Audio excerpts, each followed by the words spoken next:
जय जगन्नाथ समस्त को दैनिक टीवी ओडिया गोटे नुआ वीडियो को स्वागत। तो देश विदेश आरंभ करी किछि गुरुत्वपूर्ण खबर विषय रे चलंतु नजर पकाई नबा। तेणु आम वीडियो को शेष पर्यंत देखुथांतु। आम वीडियो भल लगिले आम वीडियो गोटे लाइक करी चैनल को सब्सक्राइब कर देबे एवं शेष रे आपण माने कमेंट माध्यम रे जणाइबा को भूलिबेनी आपण माने केउ जिल्ला रु आम वीडियो को देखुछंती। चलंतु नजर पकाई नबा संपूर्ण खबर उपरे। ग्यास संकट को नहीं बड़ खबर। प्रवासी श्रमिक मानक पई केंद्र सरकार एक बड़ निष्पत्ति निछंती। एणिकी प्रवासी श्रमिक मानक बंटन कर 5 किलोग्राम विशिष्ट मागणा वाणिज्यिक एलपीजी एफटीएल सिलिंडर दैनिक कटा को सरकार द्विगुणित कर।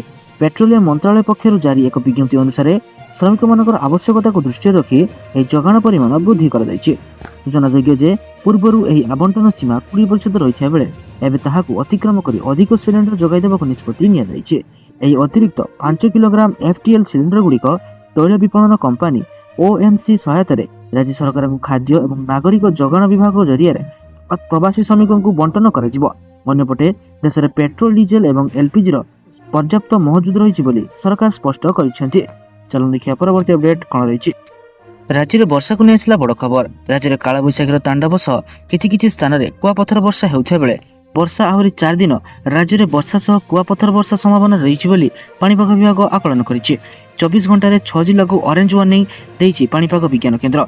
ओडिशा एवं ता पार्श्ववर्ती अंचल उपरे एक घूर्णिबलय सृष्टि होइछि। समुद्र पतन ठारू प्राय 0.9 किलोमीटर उच्चतार घूर्णिबलयटी सक्रिय रही बेले यह सह एक ट्रफ लाइन मध्य सक्रिय रही। प्रभाव 4 दिन जाए राज्य में वर्षा होता बेले आसता 24 घंटे सारा राज्य में वर्षा सह पवन घड़घड़ी और कुआपथर संभावना रही। चलो देखिए परवर्ती अपडेट कौन रही। सेपटे कोरोना को नहीं बड़ खबर।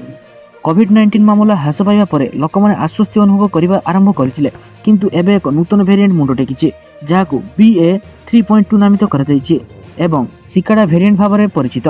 दक्षिण आफ्रिकार उत्पत्ति होइथिबा एई नूतन वेरिएंट एबे 23 रु अधिक देश में व्यापी सारिलाणी। तो रिपोर्ट अनुसार एई वेरिएंट विशेषकर पिलामानकु प्रभावित करिपारे। जदिओ स्वास्थ्य एजेंसी गुड़िक एहाकू वर्तमान एक प्रमुख जरूरीकालीन परिस्थिति भाव में वर्गीकृत करती नहीं, तथापि विशेषज्ञ माने सतर्कता अवलंबन करने को परामर्श देउछन्ति। बहु परिवर्तन जोगु एई वेरिएंट पूर्व थिबा प्रतिरक्षा को आंशिक भाव में ह्रास कर संभावना रखिछि। तेणु सतर्कता अवलंबन करने सहित आवश्यक बोली कहुछि। चलो देखिए परवर्ती अपडेट कौन रही। पीएम किसान 23तम किस्ती टंका को नहीं बड़ खबर। केंद्र सरकार प्रधानमंत्री किसान सम्मान निधि योजना अधीन ए पर्यंत चाषी मानक मोट 22तम किस्ती प्रदान कर सारी। 23तम किस्ती पर सरकार कृषक पंजीकरण विशेषकर यूनिक फार्मर आईडी को बाध्यतामूलक कर बुझाए जे जो चाषी मानकर एही आईडी नाही सेमाने सेमानकर 23तम किस्ती पाइबारे विलंब अनुभव करिपारंती, अर्थात सेमानकु किस्ती टंका मिली मध्ये न पारे। यूनिक फार्मर आईडी बिना चाषी माने आउ योजनार लाभ उठाई पारिबे नाही। ए पदक्षेप को अनेक राज्यर चाषी मानक पई बाध्यतामूलक मध्ये करा जायछि। एही आईडी माध्यम रे सरकार निश्चित करंती जे योग्य चाषी बैंक अकाउंट रे सेथलक टंका जमा हेउछि। तो चलो देखि नबा केउ सब राज्यर कृषक मानकु फार्मर आईडी करिवार बाध्यतामूलक कर दिया जायछि। तो प्रथम राज्य होछि छत्तीसगढ़, तापर गुजरात, कर्नाटक, केरल, मध्य प्रदेश, महाराष्ट्र, ओडिशा, राजस्थान, तमिलनाडु, तेलंगाना, उत्तर प्रदेश, आंध्र प्रदेश एवं आसाम। चाषी माने ऑनलाइन कृषि पोर्टल को जाई सेमानकर परिचय पत्र पाई परिबे। या सहित एही कार्ड गुड़िक सीएससी केंद्र किंबा स्वतंत्र शिविर को जाई ऑफलाइन रे मध्य पाई परिबे। तो एबे शेषर कथा रहउछि पीएम किसान 23तम किस्ती केबे जारी हेबो। 23तम किस्ती जून किंबा जुलाई 2026 रे जारी हेबार आशंका करा जाउछि। आपनकर 23तम किस्ती सीधासळक एवं कोनोसी बाधा बिना आपनक बैंक अकाउंट रे पहुंची जिबा निश्चित करिया पई किसान परिचय पत्र पाइबा एबे अत्यंत जरूरी कर दिया जाइछि। चलो देखिए परवर्ती अपडेट कोन रहिछि। रत्न भंडार गणति को नहीं बड़ खबर। आज से पुणी रत्न भंडार गच्छित अलंकार गणति हेबो। आज से आरंभ हो 11 तारिख पर्यंत चलिबो गणति। या पर 13 तारिख एवं 16 रु 18 तारिख पर्यंत गणति हेबो। गणति दिन भितर काठ निकटर दर्शन बंद, बाहर काठ निकटर दर्शन परवर्ती गणति दिन गुड़िक एही पर्याय पर घोषणा करा जिवो। द्वितीय पर्याय रत्न भंडार गणति एप्रिल 11 जाए चलिबो। या पर एप्रिल 13 एवं 16 रु 18 पर्यंत चलिबो रत्न भंडार गणति। गणति प्रक्रिया चालू रही समय श्रीजीव को नीति संपादन अव्याहत रखाजिवो। एथिसह अधिकृत पालिया सेवक माने जगमोहन एवं गर्भगृह को नीति संपादन निमंते स्वच्छंदरे प्रवेश करिपरिबे। चलो देखिए परवर्ती अपडेट कौन रही। पश्चिमबंग भोटर तालिकार घटिला 91 लाख नाम। पश्चिमबंग निर्वाचनी माहौल मध्य निर्वाचन कमिशन पुणी थे भोटर बाद पड़ी। कमिशनर नूतन तालिकार 91 लाख भोटर को बाद दि जाइए। एथर निर्वाचन कमिशन चालवारी भोटर तालिका प्रकाश कर ଯାହା ବହୁ ସଂଖ୍ୟକ ଭୋଟର ବାଦ ପଡ଼ିଛନ୍ତି। ନିର୍ବାଚନ କମିଶନ କହିଛନ୍ତି ଯେ ମୋଟ 60,06,675 ଭୋଟରଙ୍କ ଯାଞ୍ଚ ପରିସରରେ ଥିଲେ, ଯେଉଁଥିରୁ 27,16,393 ନାମ ବାଦ ଦିଆଯାଇଛି। କମିଶନଙ୍କ ନୂତନ ତାଲିକାରୁ 91 ଲକ୍ଷ ଭୋଟରଙ୍କୁ ବାଦ ଦିଆଯାଇଛି। ଏଥିରେ ନିର୍ବାଚନ କମିଶନ ଜାଲୁଆରୀ ଭୋଟର ତାଲିକା ପ୍ରକାଶ କରିଛନ୍ତି, ଯାହା ବହୁ ସଂଖ୍ୟକ ଭୋଟର ବାଦ ପଡ଼ିଛନ୍ତି। ନିର୍ବାଚନ କମିଶନ କହିଛନ୍ତି ଯେ 60,06,675 ଭୋଟରଙ୍କ ଯାଞ୍ଚ ପରିସର ଥିଲେ, ଯେଉଁଥିରୁ 27,16,393 ନାମ ବାଦ ଦିଆଯାଇଛି। ଚାଲନ୍ତୁ ଦେଖିବା ପରବର୍ତ୍ତୀ ଅପଡେଟ୍ କ'ଣ ରହିଛି। ଏପ୍ରିଲ 8 ଠାରୁ ଏୟାର ଇଣ୍ଡିଆ ଯାତ୍ରା ହେବ ମହଙ୍ଗା। ଟାଟା ଗ୍ରୁପ୍ ନେତୃତ୍ୱରେ ପରିଚାଳିତ ବିମାନ କମ୍ପାନୀ ଏୟାର ଇଣ୍ଡିଆ ଯାତ୍ରୀମାନଙ୍କୁ ଏକ ଝଟକା ଦେଇଛି। ବଢ଼ିପାରେ ଭଡ଼ା। କମ୍ପାନୀ 8 ଏପ୍ରିଲରୁ ଏହାର ଇନ୍ଧନ ସରଚାର୍ଜ ଢାଞ୍ଚାରେ ପରିବର୍ତ୍ତନ କରିବାର ଘୋଷଣା କରିଛି, ଯାହାଫଳରେ ଘରୋଇ ଏବଂ ଆନ୍ତର୍ଜାତିକ ଉଭୟ ରୁଟ୍ରେ ଟିକେଟ୍ ମୂଲ୍ୟ ଅଧିକ ହେବ। ରିପୋର୍ଟ ଅନୁଯାୟୀ 7 ଏପ୍ରିଲରେ ଜାରି ଏକ ବିବୃତ୍ତିରେ ଏୟାର ଇଣ୍ଡିଆ କହିଛି ଯେ ବିଶ୍ୱବ୍ୟାପୀ ଜେଟ୍ ଇନ୍ଧନ ATF ମୂଲ୍ୟରେ ତୀବ୍ର ବୃଦ୍ଧି ଯୋଗୁଁ ଏହି ନିଷ୍ପତ୍ତି ନିଆଯାଇଛି। ଏୟାର ଇଣ୍ଡିଆ ଘରୋଇ ବିମାନ ଉଡ଼ାଣ ପାଇଁ ଫ୍ଲାଟ୍ ରେଟ୍ ହଟାଇ ଦେଇଛି ଏବଂ ଏବେ ଦୂରତା ଉପରେ ଆଧାରିତ ଏକ ନୂତନ ସରଚାର୍ଜ ବ୍ୟବସ୍ଥା କାର୍ଯ୍ୟକାରୀ କରିଛି। ସରକାର FTF ମୂଲ୍ୟରେ ସର୍ବାଧିକ ବୃଦ୍ଧିକୁ 25% ସୀମିତ କରିବା ପରେ ଏହି ପରିବର୍ତ୍ତନ କରାଯାଇଛି। ଏୟାର ଇଣ୍ଡିଆ ସୂଚିତ କରିଛି ଯେ ଆନ୍ତର୍ଜାତିକ ରୁଟ୍ରେ ଇନ୍ଧନ ସରଚାର୍ଜ ମଧ୍ୟ ସଂଶୋଧନ କରାଯାଇଛି, ଯାହା ସେହି କ୍ଷେତ୍ରଗୁଡ଼ିକରେ ଟିକେଟ୍ ମୂଲ୍ୟକୁ ମଧ୍ୟ ପ୍ରଭାବିତ କରିପାରେ। ଚାଲନ୍ତୁ ଦେଖିବା ପରବର୍ତ୍ତୀ ଅପଡେଟ୍ କ'ଣ ରହିଛି। ପାକିସ୍ତାନରେ ଲକଡାଉନ୍। ବିଶ୍ୱଯୁଦ୍ଧ ପାଇଁ ବିଶ୍ୱ ବଜାରରେ ଏବେ ତେଲର ପ୍ରାକୃତିକ ଗ୍ୟାସର ପ୍ରବଳ ଅଭାବ ଦେଖିବାକୁ ମିଳୁଛି। ଖାସ୍ କରି ଇରାନ ହରମୁଜ ପ୍ରଣାଳୀ ଦେଇ ଜାହାଜ ଚଳାଚଳକୁ ଅବରୋଧ କରିବା ପରଠାରୁ ଦକ୍ଷିଣ ଏସୀୟ ଏବଂ ୟୁରୋପୀୟ ଦେଶଗୁଡ଼ିକ ପେଟ୍ରୋଲ, ଡିଜେଲ ଏବଂ LPGର ଅଭାବର ସମ୍ମୁଖୀନ ହୋଇଛନ୍ତି। ଭାରତ, ନେପାଳ ଏବଂ ବାଂଲାଦେଶ ଭଳି ଦେଶଗୁଡ଼ିକ ଏହି ସଙ୍କଟକୁ କମ୍ କରିବା ପାଇଁ ଗୁରୁତ୍ୱପୂର୍ଣ୍ଣ ପଦକ୍ଷେପ ମଧ୍ୟ ନେଉଛନ୍ତି, କିନ୍ତୁ ପାକିସ୍ତାନ ସ୍ମାର୍ଟ ଲକଡାଉନ୍ ଲାଗୁ କରି ସଙ୍କଟରୁ ବଞ୍ଚିବାକୁ ଚେଷ୍ଟା କରୁଛି,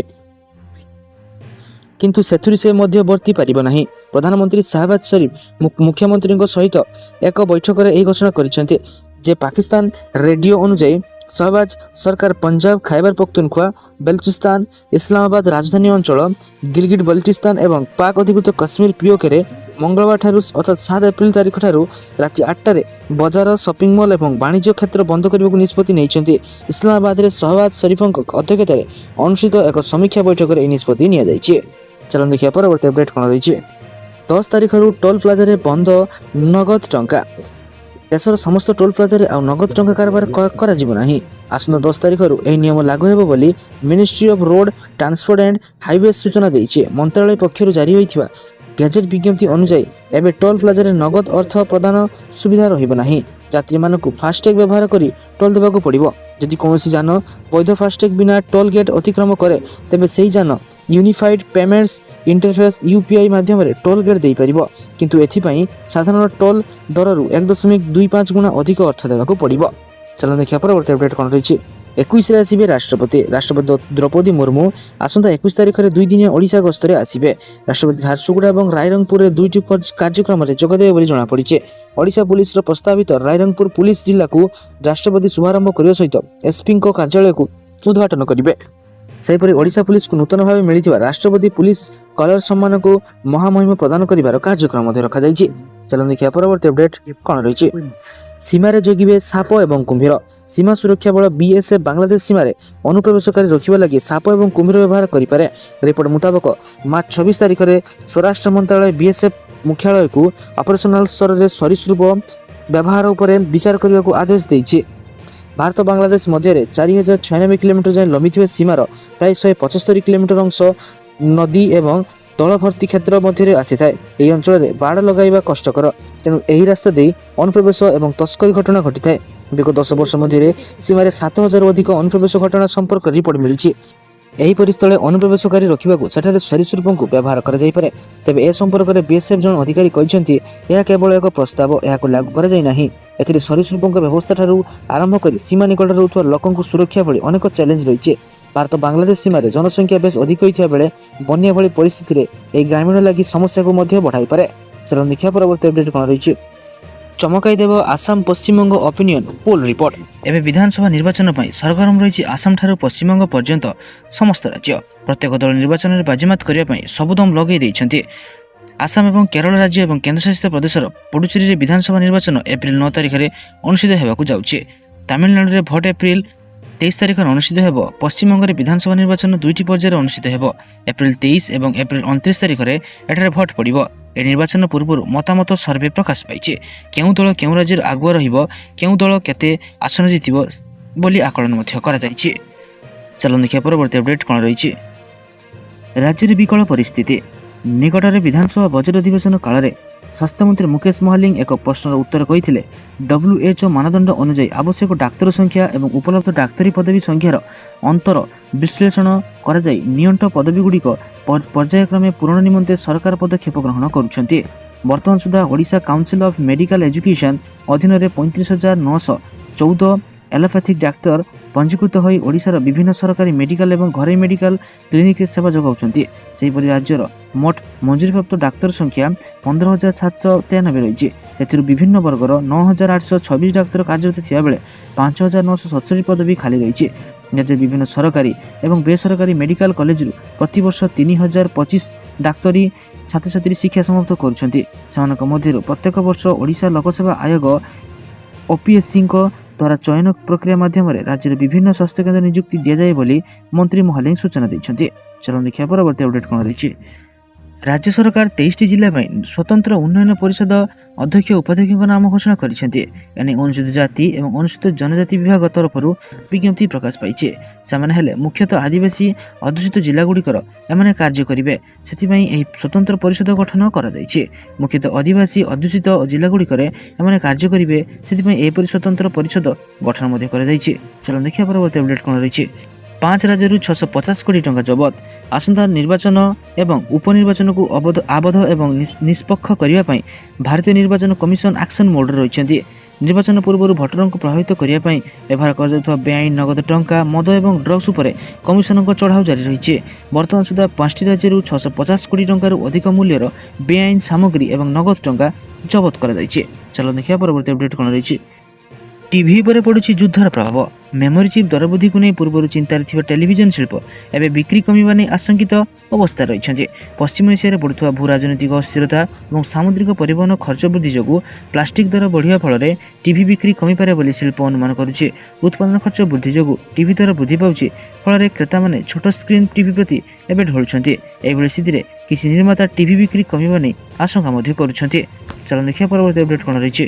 ଏଣିକି 5 କେଜି ନୁହେଁ 10 କେଜି ଲେଖାଏଁ ମିଳିବ ଚାଉଳ। ରାସନ କାର୍ଡ ହିତାଧିକାରୀମାନଙ୍କ ପାଇଁ ଖୁସି ଖବର। ଏଣିକି 5 କେଜି ନୁହେଁ 10 କେଜି ଲେଖାଏଁ ମିଳିବ ଚାଉଳ। ଚାଉଳ ପାଇବେ ପ୍ରତି ରାସନ କାର୍ଡ ହିତାଧିକାରୀ। ମୁଖ୍ୟମନ୍ତ୍ରୀ ଅନ୍ନପୂର୍ଣ୍ଣା ଯୋଜନାକୁ ମିଳିଛି କ୍ୟାବିନେଟ୍ରେ ମୋହର। 2026-27 ଆର୍ଥିକ ବର୍ଷ ପାଇଁ ରାଜ୍ୟ ସରକାର ଏହି ନୂଆ ଯୋଜନା ମାଧ୍ୟମରେ ଜାତୀୟ ଖାଦ୍ୟ ସୁରକ୍ଷା ଆଇନ ତଥା ରାଜ୍ୟ ଖାଦ୍ୟ ସୁରକ୍ଷା ଯୋଜନା ଅଧୀନସ୍ଥ ହିତାଧିକାରୀମାନଙ୍କୁ ଅତିରିକ୍ତ 5 କିଲୋ ଲେଖାଏଁ ଚାଉଳ ଯୋଗାଇବାକୁ ନିଷ୍ପତ୍ତି ନେଇଛନ୍ତି। ଚାଲନ୍ତୁ ଦେଖିବା ପରବର୍ତ୍ତୀ ଅପଡେଟ୍ କ'ଣ ରହିଛି। ବନ୍ୟା ରୋକିବାକୁ ବଡ଼ ଯୋଜନା। ରାଜ୍ୟରେ ବନ୍ୟା ଦ୍ୱାରା କ୍ଷୟକ୍ଷତିକୁ ହ୍ରାସ କରାଯିବ। ଏନେଇ ରାଜ୍ୟ ସରକାର ନୂଆ ଯୋଜନା ଆଣିଛନ୍ତି, ଯାହାକୁ ରାଜ୍ୟ କ୍ୟାବିନେଟ୍ ଅନୁମୋଦନ କରିଛି। 2,781 କୋଟି ଟଙ୍କାର ବନ୍ୟା ବ୍ୟାପକ ପରିଚାଳନା ଯୋଜନା ପ୍ରସ୍ତୁତ ହୋଇଛି। ଏହି ଯୋଜନା ଆସନ୍ତା 5 ବର୍ଷ ଅର୍ଥାତ୍ 2025-26ରୁ 2029-30 ମଧ୍ୟରେ ଲାଗୁ ହେବ। ଯୋଜନାରେ ତଟବନ୍ଧ ଉନ୍ନତିକରଣ, ସଶକ୍ତିକରଣ, ଲୁଣାବନ୍ଧ ସୁରକ୍ଷା, ପୁନରୁଦ୍ଧାର, ଉପକୂଳ କ୍ଷୟ ନିୟନ୍ତ୍ରଣ କରାଯିବ। ଏସହିତ ବନ୍ୟା ପୁନର୍ବାନ, ବନ୍ୟା ପ୍ରସ୍ତୁତି, ବନ୍ୟା ପ୍ରବଣ ଅଞ୍ଚଳ ଚିହ୍ନଟ, ପ୍ରକ୍ରିୟାଗତ ସଂସ୍କରଣ ତଥା ଉଦ୍ଧାର କାର୍ଯ୍ୟ ମଧ୍ୟ ସାମିଲ କରାଯାଇଛି। ତ ସାରା ବଛା ଏବଂ ଗୁରୁତ୍ୱପୂର୍ଣ୍ଣ ଖବର ଜାଣିବା ପାଇଁ ଆମ ଚ୍ୟାନେଲକୁ ସବସ୍କ୍ରାଇବ୍ ରଖନ୍ତୁ। ଆମ ଭିଡ଼ିଓ ଗୋଟେ ଲାଇକ୍ କରିଦିଅନ୍ତୁ। ଧନ୍ୟବାଦ।